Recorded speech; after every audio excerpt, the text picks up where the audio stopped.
Adelaide Graves was up to her waist in the Millrace before she even decided to jump. One hand fisted in the collar of an unconscious man's coat, the other clawing at the slick timber flume wall, while the spring melt tried to drag them both under the wheel. She had come to Pine Hollow only that morning, riding the last stretch of the military road from Fort Shaw with her trunk of molds and felts and rag pulp lashed behind her on a borrowed mule, meaning only to look at her late uncle's paper mill and decide whether it could be saved.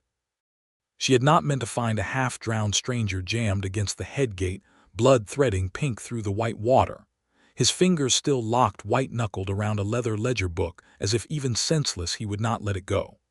"Hold on," she gasped, though he could not hear her, and hauled with everything her arms had, boot heels skidding on stone slick as glass, the current shoving at her skirts like a hand trying to pull her down into the wheel pit where the water fell 8 feet onto iron and log. That was when the mountain man came out of the lodgepole pine above the flume like the mountain itself had decided to move. He did not shout first. He simply went into the water, and the water seemed almost to give way rather than fight him. A big man, wide through the shoulders in a way that no coat could disguise, dark hair loose past his collar and streaming rain flat against his neck, one arm hooking around the drowning man's ribs, while the other caught Adelaide's wrist so hard she felt the bones of it grind together and did not care. "Let him go if you have to," the mountain man said, low and even as if he waded through mill races every day of his life. "I have got him. I do not have you yet." "I have got him too," she said through her teeth, because she was not in the habit of giving up hold of things once she had decided to keep them, and something in the flatness of her voice must have satisfied him, because he did not argue further. He simply took the weight of the stranger onto his own forearm, freeing her hand, and half lifted, half dragged the two of them out of the race and onto the mossy bank in one motion that should have taken 3 men and instead took only him. Adelaide came up coughing, soaked through to the skin, her satchel of paper stock floating past her before she snatched it back out of the current more by reflex than sense, and only then did she truly look at the man who had pulled them out. He was younger than she had first thought, not much past 30, but built the way she imagined the mountains themselves were built, slow and enormous over a great deal of time. His shoulders strained the seams of a buckskin coat gone dark with rain and river both. His forearms, bare where he had shoved his sleeves back before going in, were roped with muscle earned from years of trap lines and packs and winters that killed weaker men. His eyes were a pale, startling gray, and they were already moving past her to the man laid out on the bank, checking him with quick, sure hands. "He is alive," the mountain man said. "Shot through the shoulder, not the lung, thank God, but he has lost blood and he has been in that water a good while. We need fire and dry wool before we need anything else." "I have a stove in the mill house," Adelaide said, wringing water from her sleeve, already thinking ahead the way she thought ahead about pulp and sizing and drying racks, because that was how her mind worked even now, even soaked and shaking with cold and fright. "It is close. There is a fire already banked." "Then lead," he said, and gathered the wounded man up against his chest as easily as if he were lifting a bolt of cloth, the ledger book still clamped in the stranger's fist. And Adelaide realized only as they hurried up the bank that her satchel too was ruined, every sheet of good rag paper inside it soaked translucent, and that whatever was written in that leather book the stranger would not release was likely ruined as well. And that some instinct deeper than cold told her it mattered very much that it not be. The mill house had stood empty for the better part of 2 years, since her uncle Cornelius Graves had died of a winter fever, and no one in Pine Hollow had the trade to keep it running. But the old iron stove still drew, and there was seasoned wood stacked dry beside it. And within a quarter hour the mountain man had the wounded stranger stripped of his sodden coat and wrapped in every blanket Adelaide owned, laid close enough to the stove that steam rose faintly off the wool. "You are shivering worse than he is," the mountain man observed, glancing at her over his shoulder as he worked. "I am aware," Adelaide said, teeth chattering despite her best effort at dignity, and began peeling the ledger book from the unconscious man's fingers with more gentleness than the situation strictly required, because the pages inside had gone to pulp at the edges, and she could see, even at a glance, that they were close to unreadable, and something about that offended her on a level that had nothing to do with the man's life or her own. "Leave that," the mountain man said. "Get yourself dry before you catch a fever that puts you in that bed beside him." "I will get myself dry directly," she said, "but this book will not survive an hour more of sitting wet, and whatever is in it, he held onto it through drowning rather than let it go, which tells me it is worth more to somebody than his own arm was." That stopped him. He looked at her properly for the first time, not as a woman he had hauled out of a mill race, but as someone whose mind had gone somewhere useful while his own had stayed fixed on bodies and blood, and something in his pale eyes shifted, not quite a smile but the shadow where one might live. "You know paper," he said. It was not a question. "I know paper better than I know most people," Adelaide said. "My name is Adelaide Graves. This mill was my uncle's. I have come to reopen it, and the schoolhouse beside it, though I confess I did not expect my first pupil to arrive shot and drowned within an hour of my getting here." "Emmett Hale," the mountain man said. "I trap this country, and I guide the army when they need a man who knows the passes better than their maps do. I heard a horse scream up the ridge above the flume before I heard anything else, and by the time I got down here, that man was already in the water and you were halfway in after him." He paused, and something like reluctant respect crossed his face. "That was either very brave or very foolish, Miss Graves." "It can be both," she said. "Now hand me that lamp and clear the table. If we are going to save what is in this book, we have to work fast and we have to work careful, and I will need you to do exactly what I say, Mr. Hale, whether or not you are accustomed to taking orders from a papermaker."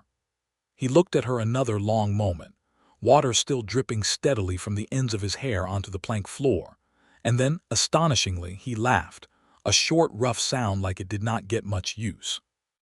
"I have taken orders from generals with less certainty in their voice," he said, and cleared the table. What followed was the strangest hour of Adelaide's life, and she would remember it, later, as the hour she began, without quite realizing it, to fall in love.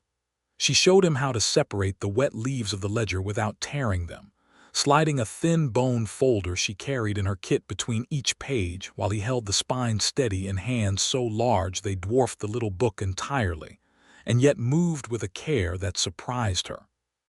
She showed him how to blot rather than rub, how to lay each page flat on a clean towel before the stove's heat, not too close, turning them at intervals so they dried even and did not curl. He learned fast, faster than she expected of a man whose trade was traps and rifles and reading sign in snow, and he did not once complain of the tedium, though his knee brushed hers twice beneath the table in the cramped space, and each time he drew back as though he had touched a hot stove rather than a woman's leg. "You are gentler with paper than most men are with a newborn calf," she said at one point, not quite teasing. "Paper does not kick," he said. "And this paper is telling somebody's death sentence, unless I miss my guess." He was right. As the pages dried enough to read, a picture emerged that turned the cold in Adelaide's chest to something colder still. The ledger was a tally book, the kind ranchers kept of herd counts and brand transfers, and someone had gone through it with a careful hand and a second bottle of ink, altering counts, adding brands that did not belong, forging bills of sale that moved cattle from one mark to another on paper, though the cattle themselves had never moved at all. And every false entry, every doctored transfer, pointed the same direction, toward the small ranches of a settlement called Two Forks, 30 miles north along the military road, as though every rustled steer in the territory had somehow wandered onto Two Forks land and stayed there under a Two Forks brand. "This is not a mistake," Emmett said quietly, turning the last page toward the lamp. "This is a man building a case against people who never did the stealing. Two Forks, Adelaide said. I know that name. There was a schoolhouse there before Pine Hollows, before the army moved the road. Small ranchers, widows and second sons mostly, from what my uncle wrote me. I know the name too, Emmett said, and something went hard and flat behind his eyes, a shutter coming down over a room she had not yet been allowed into. I know it better than I would like. He did not explain further, and she did not press, not yet, though she filed the reaction away the way she filed the behavior of pulp in a vat that had not been beaten quite long enough, a thing to watch, a thing that would matter later. The wounded man stirred before midnight, fever bright in his eyes, and gave them a name before he slid back under. Silas Cobb, rider for the Barty outside Two Forks, and one word, rasped out like it cost him everything he had left. Thorne. Emmett went very still at that word. Ezra Thorne, he said, more to himself than to her. Beef contractor for Fort Shaw and Fort Benton both. A man the Army trusts with feeding half its garrisons in this territory. You know him, Adelaide said. I know what he did to a good man once, Emmett said, and this time the shutter did not quite close all the way, and she saw, beneath the granite of him, something that looked very much like grief grown old and hard as bone. I will tell you the whole of it, Miss Graves, but not tonight. Tonight we keep that boy breathing, and we keep those pages dry. And in the morning we decide what a papermaker and a mountain man are going to do about a man who has half the territory believing he is honest. Adelaide looked at the drying pages spread across her table like a field of pale leaves, at the sleeping, feverish young rider who had nearly died rather than let go of them, and at the enormous, gentle man across the table whose hands had learned in a single hour to handle paper as carefully as she did. And she felt something settle into place inside her that she did not yet have a name for, though she suspected, even then, that it was going to change the shape of her life considerably more than a mill or a schoolhouse ever could. In the morning, then, she said, Mr. Hale, you have my thanks, twice over, I think, for him and for me both. You have mine too, he said, for the paper. I would not have known to save it. You would have burned it for warmth, she said, not unkindly. I would have burned it for warmth, he agreed, and this time the smile reached all the way to his eyes, and Adelaide thought that she had never in her life seen anything so unexpectedly fine as a mountain man smiling by lamplight over a table full of drying evidence. The morning came up gray and warm enough to fool a person into thinking winter was truly finished, the kind of fall spring day the mountains like to offer before slapping the unwary with a hard frost come nightfall, and Silas Cobb woke clear-eyed enough to talk, though weak as a day-old fawn. He told them the rest of it sitting propped against Adelaide's trunk, wrapped in blankets, a cup of willow-bark tea steaming untouched at his elbow because his hands shook too badly to hold it without help.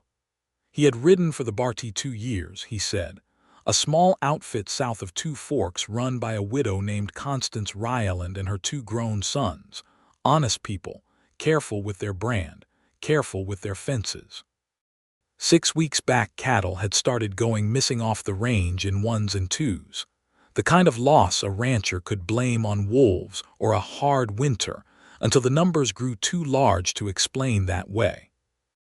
Then a Fort Shaw quartermaster had ridden out with a paper signed by a federal marshal, informing the Rylands that Barty stock had been found wearing altered brands on land belonging to Ezra Thorne's anchor outfit, and that, until the matter was settled, no beef from Two Forks would be accepted under the Army's supply contract, effectively strangling every small ranch in the settlement that depended on that contract to survive the winter. I do not know cattle the way the Rylands do, Silas said, but I know a lie when I see one wearing a brand iron, and I went looking. Found this book in a line shack up on Thorne's North Range, hid under a floorboard like a man hides something he means to use later instead of something he means to keep honest. Thorne's foreman caught me coming out with it. Man named Dutch Reller. Shot me off my horse, and I do not rightly know how I ended up in that Millrace except that my horse must have run on scared and thrown me somewhere along the bank, and the water did the rest. Reller will be looking for that book, Emmett said. He will be looking for me too, Silas said, and I would as soon he not find either. Adelaide looked at the dried pages spread across her table, at the false brands and forged transfers laid bare in ink that had faded but not vanished, and felt the shape of the problem settle into focus with the same clarity she felt when a batch of pulp finally sized right after a dozen failed attempts. "Then we do not let him find you," she said. "We take this book, and you, to Fort Shaw, and we put it in front of someone who cannot be bought as easily as a foreman with a rifle. Fort Shaw is a day and a half's ride from here on a good horse," Emmett said. "Two Forks is closer, but Two Forks cannot protect anybody from an army contract dispute. It has to be Fort Shaw, and it has to be soon, before Thorne hears his book is missing and decides to make sure it stays missing along with anybody who saw it." "Then we go together," Adelaide said, and when Emmett opened his mouth, likely to tell her that a papermaker had no business riding a dangerous stretch of military road with a wounded man and a stack of criminal evidence, she fixed him with a look she had perfected over years of telling grown men twice her size that no, they could not skip the sizing bath and expect the paper to hold ink. "I found that boy in my Millrace, Mr. Hale. I dried those pages with my own hands. This is my mill, my uncle's name on the deed, and very likely my school that will never open if Two Forks falls and the Army decides Pine Hollow is not worth the trouble either. I am not asking your permission. I am telling you my plan and inviting you to improve it, because you know the road and I do not, and because a man your size on a lonely stretch of country makes trouble think twice before it starts." Emmett stared at her for a long moment, and something that was not quite surprise and not quite admiration crossed his weathered face. "You argue like a lawyer," he said finally. "I argue like a woman who has had to justify owning a business to every man from Ohio to Montana Territory," she said. "It sharpens a person." "All right, Miss Graves," he said, and there was something warmer in the way he said her name than there had been the night before. "We ride together, but you will do as I say when it comes to the road, the water, and anything with a gun pointed at it, same as I did as you said when it came to the paper. Fair trade." "Fair trade," she said, and held out her hand, and when he took it his grip was careful, gentle even, as though he had already learned, in one long strange night, that some things deserved to be handled the way she handled a wet page, and that she was one of them.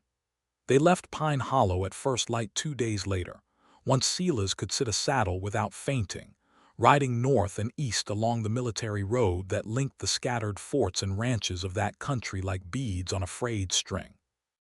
Emmett rode a rangy buckskin gelding that seemed to know every stone in the trail before his hoof touched it, and Adelaide rode her uncle's old mare, the ledger book and its dried pages wrapped in oilcloth and packed deep in her satchel where no chance rain could reach it twice, and Silas rode between them, pale but upright, watching the tree line with the wariness of a man who had already been shot once for what he carried.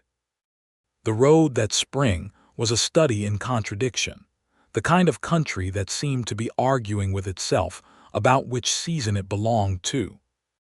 By midday the sun would climb high enough to warm a man through his coat, the snowmelt running loud and full in every gully, mud sucking at the horses' hooves, until Emmett had to pick their route with real care, reading ground the way another man might read a letter.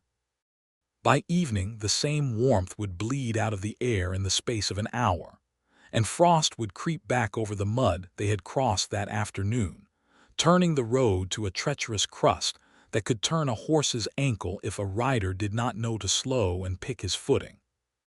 "How do you always know?" Adelaide asked him on the first evening, watching him crouch at a bend in the trail, fingers spread over a patch of disturbed earth, "which ground will hold and which will not?" "The same way you know which page will take ink and which will only smear it," he said. "You learn the material. Snow tells you what is under it if you know how to listen. Mud tells you how deep the frost sits. It is not so different from your trade, Miss Graves, only my paper does not sit still on a table." "No," she agreed, watching the long, clean lines of him as he rose, the easy economy of motion in a body built for exactly this kind of country. Your paper tries to kill you if you read it wrong. So does yours, from what I have seen, he said, with a glance at the satchel that held Ezra Thorne's forged brands. It just takes longer to do it. They made camp that first night in the lee of a rock outcrop Emmett knew from long habit, out of the worst of the wind. And it was there, over a small fire built low and smokeless the way he built all his fires, that Adelaide finally asked him about two forks, and about the shutter that had come down behind his eyes the first night in her mill house. He was quiet a long while before he answered, turning a stick in his hands, and when he spoke his voice had a different quality to it than she had heard from him yet, worn smooth in places like river stone, and rough in others where the current had not yet finished its work. I had a partner once, he said. Jedediah Coyle. We trapped together 6 years north of here up past the Marias. Closest thing to a brother I ever had, seeing as my own family did not survive the fever that took half our wagon train the year we came west.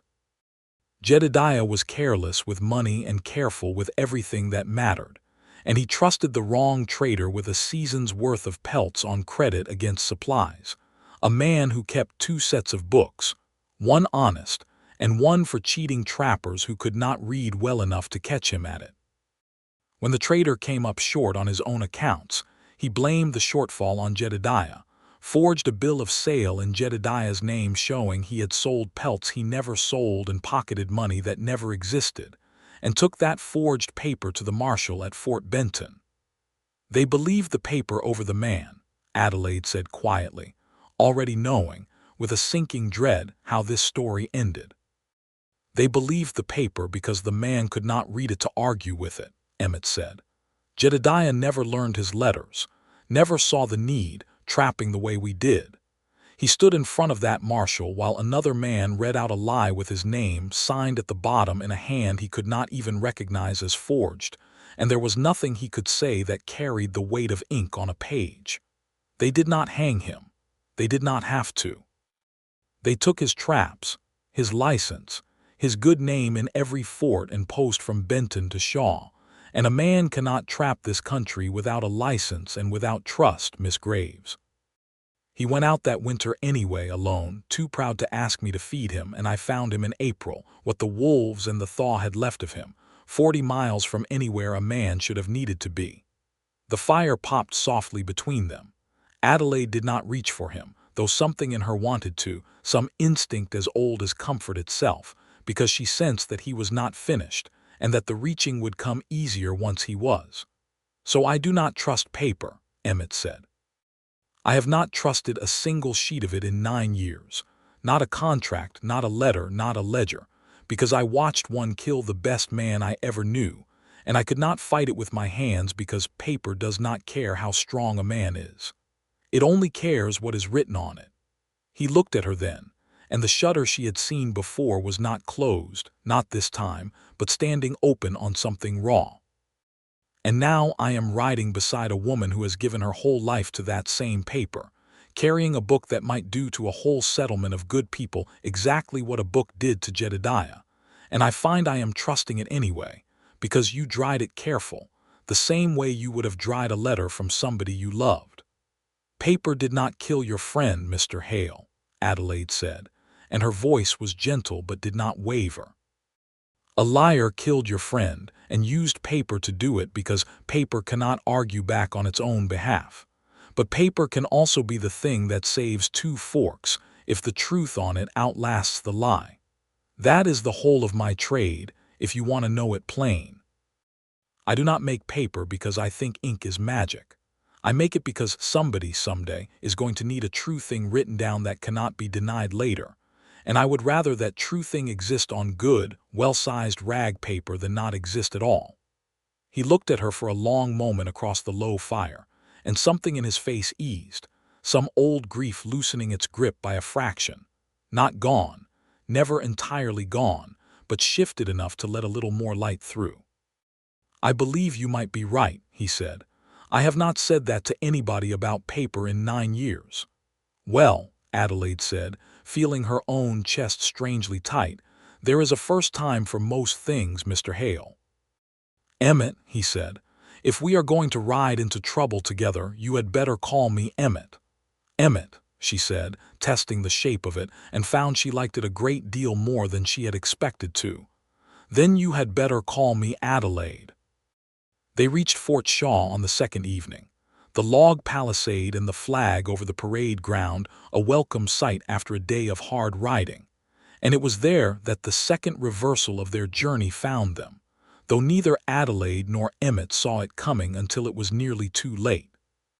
The post commander was away on inspection at a satellite camp, and the man who received them in his place, a quartermaster sergeant named Purvis with a soft handshake and a soft manner that Adelaide distrusted before he had said a dozen words, listened to Silas Cobb's story and examined the dried ledger pages with an interest that struck her, watching him closely as she had watched 1,000 vats of pulp for the tell of a bad batch, as slightly too careful, slightly too rehearsed. "This is grave business," Purvis said, closing the ledger with a small, final sound. "I will need to keep this evidence secure here at the post until Colonel Thorne can be properly notified and given opportunity to answer these charges." "Notified," Emmett said, very flat. "By whom?" "By the post, of course," Purvis said, "as is proper procedure." "Colonel Thorne holds the beef contract for this fort," Emmett said. "You would be notifying the very man this book accuses and giving him the warning he needs to make sure nothing else turns up against him." "I do not care for your tone, Mr. Hale," Purvis said, and something in the mildness of his voice had gone brittle around the edges. Adelaide watched the sergeant's hand rest, just a fraction too possessively, on the ledger's cover, and she thought of every ledger she had ever bound, of how a man who dealt honestly in numbers held them lightly, the way one holds a fact one is not afraid of, and how a man with something to hide held them the way Purvis was holding this one now, like a thing that might yet be made to disappear if the wind blew the right way. "Sergeant Purvis," she said, in the same tone she used on a workman who was about to ruin a good batch of pulp through impatience, "that ledger has already been soaked in a Millrace and dried by hand, page by page, by myself and Mr. Hale both, and I have made careful note in my own hand, on my own paper, witnessed by Mr. Silas Cobb, of every altered entry within it, with the date and place of our finding it recorded alongside. Should this original happen to go missing from the fort's custody before the colonel can be, as you say, properly notified, that copy exists, and it exists in the hand of a woman who has spent her whole life proving the difference between a true document and a forged one to skeptical men who did not wish to believe a lady capable of the trade. I would think very carefully, Sergeant, about whose good name you are protecting here, and whether it is worth your own." It was not entirely true, not yet. She had made no such copy on the ride, but she said it with the flat certainty of a woman reciting a fact rather than inventing one, and she watched it land on Purvis exactly as she had hoped, a small flicker of uncertainty behind the soft, careful eyes. "I will need to think on the proper course," Purvis said, after a pause a beat too long. "You may lodge here tonight. We will discuss disposition of the evidence in the morning." They did not lodge there that night. Emmett caught Adelaide's eye across the room, the smallest motion of his head toward the door, and she understood him without a word, the way she was beginning to understand a great many things about him without needing them said aloud. And within the hour, once the post had settled into its evening routine, the three of them were quietly saddling their horses in the dark behind the stable, Silas swaying with fatigue but resolute, the ledger and Adelaide's hastily scrawled copy both tucked deep in her satchel. "He will send word to Thorne tonight," Emmett said, low, tightening the buckskin cinch by feel. "We have maybe a day's lead on whatever he sends after us." "Then we do not go back to Two Forks yet," Adelaide said. "Not until we have more than one man's testimony and a book that a corrupt sergeant can claim was tampered with by an interested party. We need someone whose word cannot be bought, someone Thorne cannot silence, and we need it fast." "There is a man in Helena," Emmett said slowly, as if turning the idea over before he trusted it aloud. "Horace Whitfield. Keeps books for half the cattle contracts in this territory, Thorne's included, though he does it honest work for dishonest men because it is the only bookkeeping to be had out here. If anyone alive has seen the true tally against Thorne's doctored one, it is him. But he is a nervous sort, and if he gets wind that Thorne is under suspicion, he is like enough to run rather than testify, and Helena has a rail line now. A man wanting to disappear could be in Butte or clear to Utah inside 2 days. Then we had better reach him before he decides to run, Adelaide said, or before Thorne decides to make sure he never gets the chance to talk. They rode through the night and the following day, trading the safety of the road for speed where Emmett judged the risk worth it, stopping only to rest the horses and to check the makeshift bandage on Silas's shoulder, which was healing clean but slow. It was on the second night out from Fort Shaw, camped in a stand of cottonwoods along a nameless creek, that the ambush came.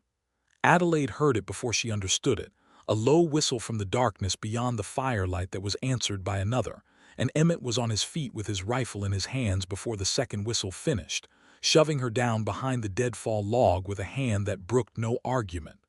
"Reller," he said very quietly, "or men like him, stay low." The first shot took a chip out of the log inches from her shoulder, and Adelaide flattened herself against the cold ground with her satchel clutched to her chest, thinking with strange, sharp clarity that if she died here, it would be with 2 forks, only real evidence still in her arms, and that thought alone was enough to keep the terror from swallowing her whole. Emmett fired twice into the dark, unhurried, each shot placed with the same careful economy he brought to everything, and a man cried out somewhere beyond the firelight and went silent. Silas, weak as he was, had crawled to the pack-horse and come up with a second rifle, bracing it against the saddle to cover their other flank, his face white with pain and effort but his hand steady enough. "There are at least 3, Emmett said, dropping back down beside Adelaide to reload, his breathing controlled, his eyes never quite leaving the tree line. "They mean to take the book and leave no witness. Adelaide, listen to me. If it goes bad, you run for the creek and you follow it down. It will lead you back to the road eventually, and you do not look back for me. You keep that satchel dry and you keep it moving." "I am not leaving you," she said, and there was no room for argument in it. "I am not asking you to leave me," he said, something fierce and low in his voice. "I am asking you to survive if I cannot buy you the time to do both." A third shot came then, closer, and Emmett rose to answer it. And in the space of that motion, a fourth man they had not accounted for came up from the creek bed behind them, and Adelaide, without any plan beyond the animal certainty that she would not let this man take what Silas had nearly died for, swung the heavy iron skillet from beside the fire with both hands and caught him across the temple as he lunged for her satchel, dropping him where he stood. Emmett turned at the sound of it, saw her standing over the fallen man with the skillet still raised, chest heaving, and something crossed his face that was not quite fear for her and not quite pride but some fierce tangle of both. "Get down," he said, and she did, and the last exchange of shots ended almost as quickly as it had begun. 2 of the attackers fleeing into the dark once they understood the fight had turned against easy odds, one dead by the tree line, one groaning and disarmed at Adelaide's feet. It was in the aftermath, kneeling to bind a shallow gash along Emmett's forearm where a bullet had grazed him closer than either of them wanted to admit, that Adelaide finally let her hands shake, the terror arriving late the way it always did after the danger rather than during it. "You are hurt," she said, unnecessarily, winding a strip of clean linen around the wound with hands that would not quite steady.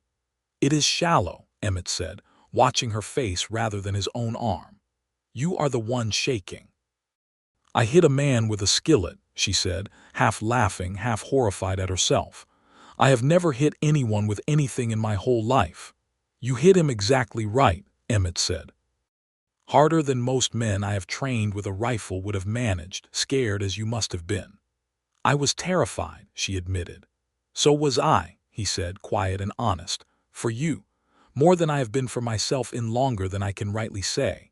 He caught her hand then, stilling its shaking, his thumb moving once gently over her knuckles, and the touch went through her like the first warm day after a hard winter, unlooked for and enormous. I have spent 9 years making sure I needed nobody, Adelaide Graves, because needing somebody is how you end up burying them in April with the wolves having got there first. I do not know what to do with how much I have come to need you in the space of 4 days. You do not have to know yet, she said, her voice not quite steady either, her hand still caught in his. We have a bookkeeper to reach and a colonel to expose, Emmett Hale. There will be time after to work out the rest of it if you want there to be. I want there to be, he said simply, and it was the plainest, truest thing she had heard any man say to her in all her life. And though he did not kiss her then, though the moment passed into practical necessity, the tying off of bandages, the checking on Sela's, the decision to move camp before dawn in case the fled attackers returned with reinforcements, she carried the warmth of that held hand with her through every mile of the following day like a coal banked carefully against the cold. Helena, when they reached it 2 days later, was a rail town in every sense that mattered, wooden storefronts crowding close along streets churned to mud by wagon traffic. The Northern Pacific Depot at its heart, drawing crowds of drummers and miners and cattlemen, and the occasional territorial official, all moving with the particular hurried purpose of people who had somewhere a train intended to take them whether they were ready or not. They found Horace Whitfield's rooms above a mercantile, only to learn from a harried landlady that the bookkeeper had left not an hour before, valise in hand, muttering something about urgent family business back east, and had gone, of all places, to the depot. He is running, Emmett said grimly, already turning back toward the street. Somebody warned him. Thorne must have wired ahead the moment Purvis sent word from Fort Shaw. They reached the depot at a near run, Sela's trailing gamely despite his healing shoulder, and the platform they found was a crush of humanity, trunks and crates stacked shoulder high, a locomotive already venting steam in great impatient huffs at the head of the platform, a conductor calling the last boarding for the eastbound. There, Adelaide said, spotting a small, nervous man in a gray suit clutching a valise to his chest with white knuckles, threading toward the passenger car steps, and beside her Emmett had already spotted something else. 2 men in dusters moving through the crowd with a purpose that had nothing to do with catching a train, converging on Whitfield from either side with the particular unhurried menace of men who did not intend to let a crowd stop them from finishing business.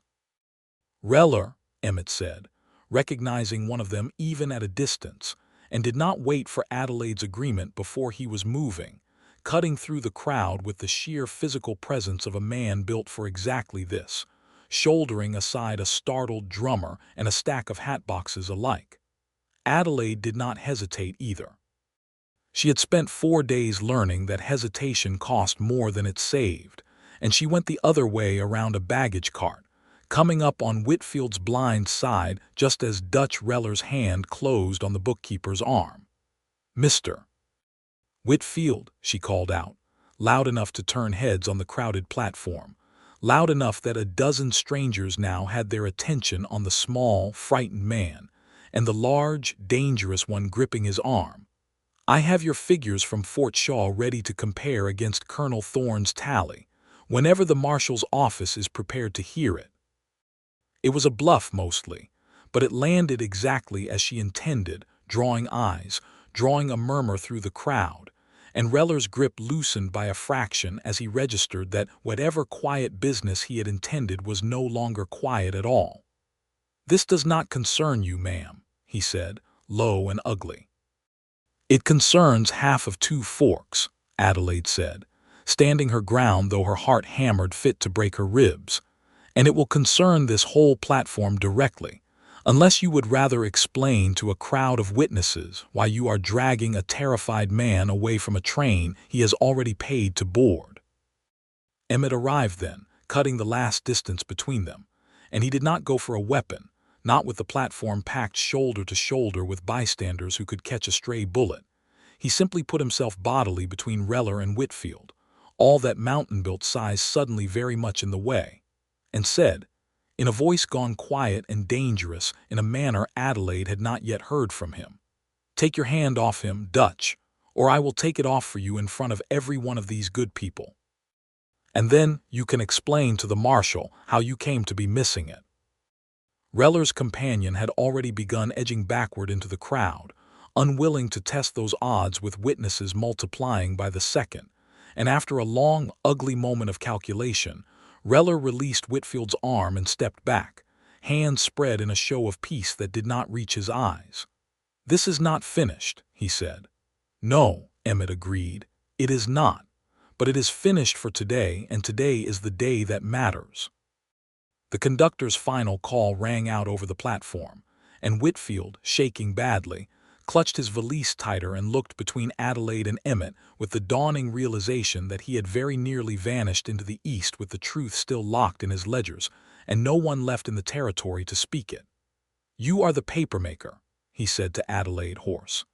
"The one who found Cobb. Sergeant Purvis wired Colonel Thorne the moment you left Fort Shaw. I heard it discussed at the land office not 2 hours past, and I knew if Thorne thought I might be asked to testify against his tallies, I would not live to see the spring." He swallowed hard. "I have the true count. I have kept it separate from the doctored books for 2 years, because I did not trust what Thorne was doing, only I did not have proof enough to act alone, and I am an old man with no taste for being shot in an alley for it." "You do not have to act alone," Adelaide said, gently now, the fear gone out of her voice and something steadier in its place.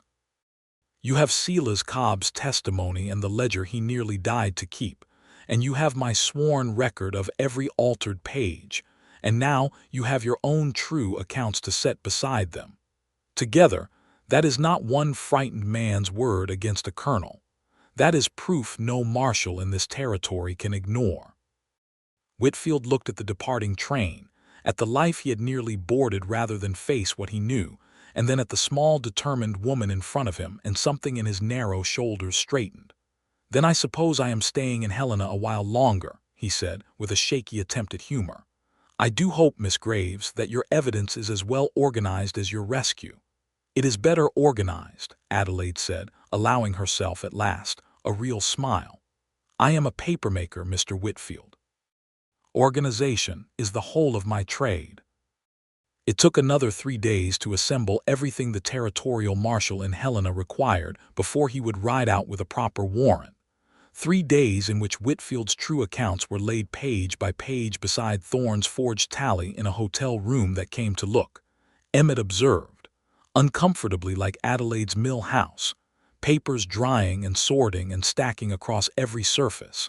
And Adelaide found herself, in the quieter hours between witness statements and telegraph wires, learning the particular pleasure of Emmett Hale's company when neither of them was running from a rifle.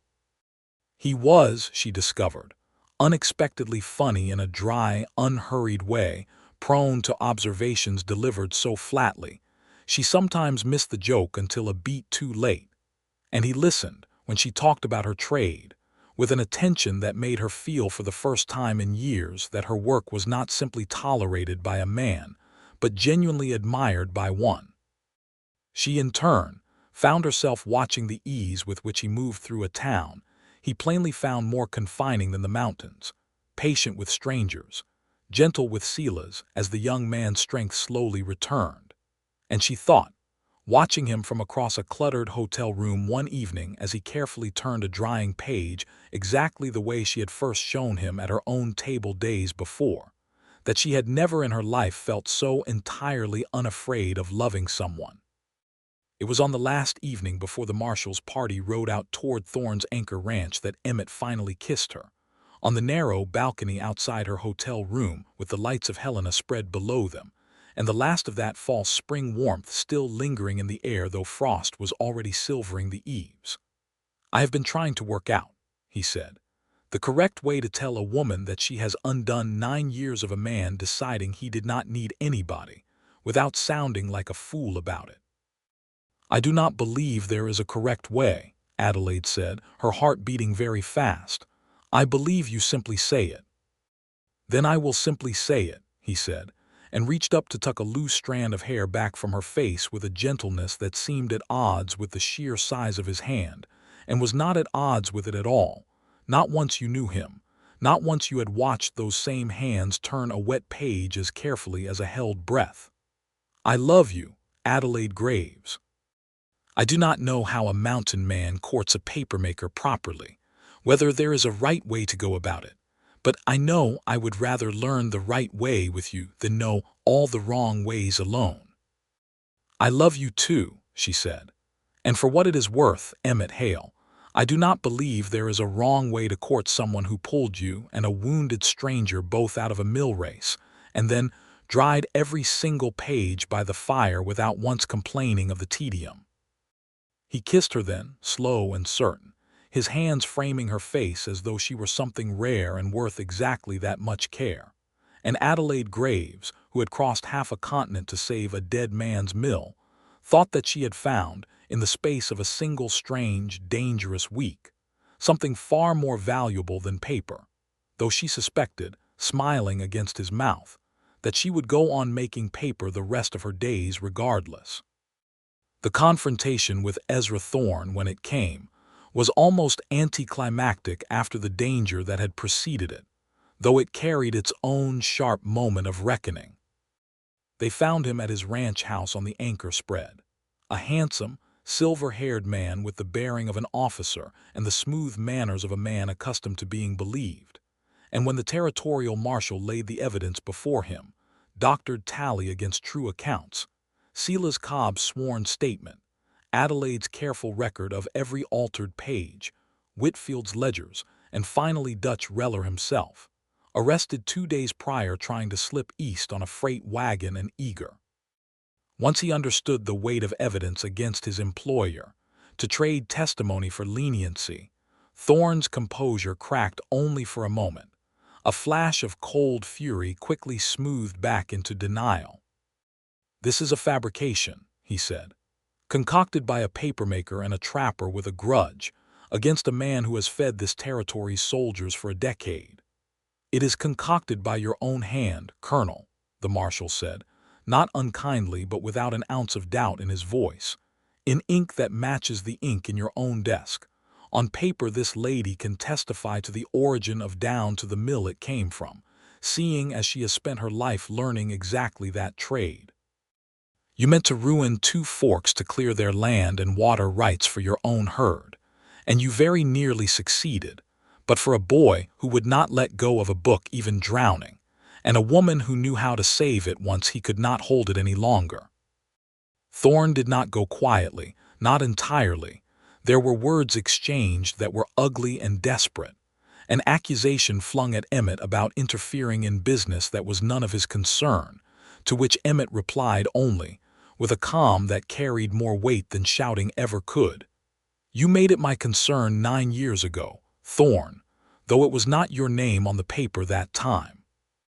It is the same lie, only aimed at a whole settlement instead of one man. I could not stop it the first time. I am not inclined to fail at stopping it twice. It emerged, in the weeks that followed, as the case wound through the territorial court in Helena, that Thorne's scheme had been years in the making, a slow accumulation of doctored brands and forged transfers designed to strip the small ranchers of 2 forks of their land and water rights on the Sun River. Land Thorne coveted to expand his own herds enough to secure an exclusive beef contract with every fort along the military road. 2 Forks was cleared entirely, its cattle contract restored and its land titles confirmed clean, and Thorne himself, along with Sergeant Purvis, whose complicity unraveled quickly once Reller's testimony gave the marshal cause to search his quarters and find correspondence proving the arrangement, faced trial, and in time, conviction and imprisonment, their names struck from every contract and ledger they had once controlled. Constance Ryland rode down from 2 Forks herself once the news broke clear, a weathered, capable woman with her sons in tow, to shake Adelaide's hand with a grip like iron, and to tell her plainly that Two Forks would remember what a papermaker and a mountain man had done for them for as long as there was a soul left in the settlement to remember anything at all. "We would be glad to have a school again someday," Constance said, glancing at Adelaide's satchel, still faithfully carrying paper and ink even now. "If you ever find yourself with pages to spare for it." "I intend to have a great many pages to spare," Adelaide said, smiling, "once my mill is running properly again." "Pine Hollow is not so very far from Two Forks, Mrs. Ryland. I do not see any reason the two settlements cannot share a schoolteacher, or a papermaker, or both, seeing as they happen to be the same woman." Silas Cobb recovered fully, his shoulder healing clean, and returned to the Barty a minor local legend for having nearly drowned rather than surrender the evidence that saved his whole community. A story he told, by all accounts, with steadily increasing embellishment as the months went by, though no one in Two Forks much minded the exaggeration, given what the truth of it had actually cost him. Adelaide reopened the Pine Hollow mill that summer, the wheel turning steady in the Millrace once more, and the schoolhouse beside it filled, come autumn, with children from both settlements, learning their letters on paper their own teacher had made with her own hands, on presses her uncle had left behind and her own stubborn will had restored to working order. Emmett Hale did not go back to trapping alone in the high country that year, though he still walked the passes when the army or a settlement needed a man who could read the mountain's moods better than any map, and he still came home, each time, to the mill house by the Millrace, where a fire was always banked, and a woman was always waiting who understood, better than anyone he had ever known, exactly how much care a thing required before it could be trusted to hold the truth. It was on a warm evening in early autumn, the Millrace running low and easy after the long dry summer, that he asked her to marry him, and he did it, true to the strange, tender logic of the two of them, with a folded sheet of her own paper in his hand. "I made you something," he said, looking, for the first time since she had known him, genuinely nervous, which struck her as remarkable in a man who had once waded into a spring flood without a moment's hesitation. "I am not much of a hand with letters, not the way you are, but I had Silas help me with the words, and I wanted it done on your paper, because I figured you would trust it more that way, seeing as it is the one kind of proof neither of us has ever doubted." She unfolded it slowly, and found, in Silas's careful schoolboy hand beneath what were unmistakably Emmett's own halting, practiced letters at the bottom, a short, plain document written up like a contract, the sort a rancher might draw for a trade of stock, except that where the terms of exchange should have been, it read only, "One mountain man's whole heart, offered in trade for one papermaker's hand, terms to be negotiated nightly by the fire for the rest of both their lives, signed and witnessed as any true document ought to be." Adelaide laughed, and then, without much warning, found she was crying too, the good kind of crying that came from a heart too full rather than too empty. "You drew me up a contract," she said. "I did not know the proper way to propose to a papermaker," he said, "so I did it the one way I knew you would never doubt was sincere. You taught me paper does not lie, Adelaide, not when it is written true and dried right and kept safe by somebody who cares what happens to it. I am asking you to keep this one safe. I am asking you to marry me." "Then I accept the terms," she said, laughing and crying both, folding the paper carefully against her chest exactly the way she had once folded a stranger's soaked ledger against the promise of a fire. "Though I intend to negotiate a great many amendments over the years, Emmett Hale, starting with the fact that I expect you home every single night the passes allow it, and not a single night longer away than that." "I believe I can agree to those terms," he said, gathering her up against him with the same careful, enormous strength that had once pulled her whole and safe out of a flooding mill race, and kissed her there in the last warm light of the day, while behind them the wheel turned steady in the water, and inside the mill house the fire burned low and gold and constant, ready, as it always was now, for whatever needed drying, whatever needed saving, whatever truth, written or spoken. The two of them still had left to give each other. They were married before the first hard snow, in the little schoolhouse Adelaide had rebuilt, with half of Two Forks and all of Pine Hollow crowded onto benches meant for children. And Constance Ryland stood as witness alongside Silas Cobb, who wore his old shoulder wound like a badge of honor and told the story of the Millrace, once more, with considerable new embellishment, to anyone who would listen. And every autumn after, when the warm days shortened and the nights turned sharp with frost, and the Millrace ran high with the seasons turning, Emmett Hale would come down from whatever pass or trail his knowledge had been needed on, and find his wife exactly where he had first found her, tending her presses and her fire, and he would think, every single time, that of all the country he had ever learned to read, she remained the truest, best, and most gladly kept page of it.